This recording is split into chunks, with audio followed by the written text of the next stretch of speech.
Eksplosibo ang aksyon para sa pagtatapos ng taon. Hindi siya pwede mag-overtake ng ganito kabilis.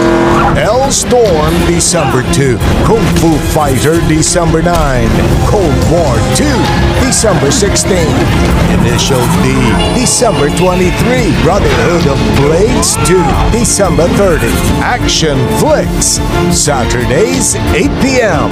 Dito lang sa Heart of Asia.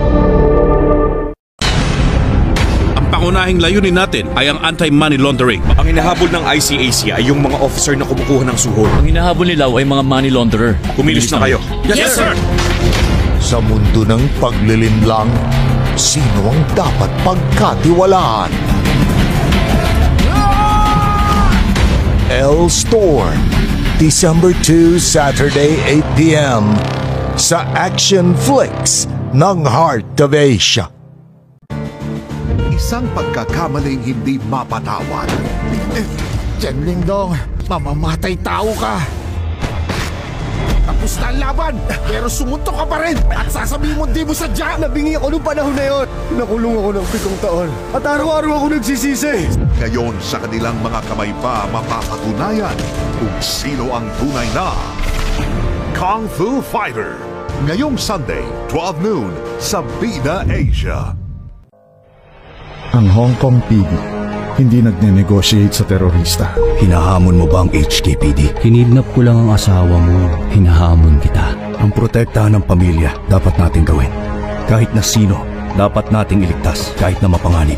Eksplosibo ang kanilang magiging laban. Cold War 2, December 16, Saturday 8 p.m. sa Action Flicks ng Heart of Asia. Hindi man halata sa unang tingin, sa street racing siya ang pinakamagaling. Tuwing nagmamaneho siya, tingin niyo sa lahat, pabagal na pabagal. Kaya alam ko na pabilis na siyang magmaneho.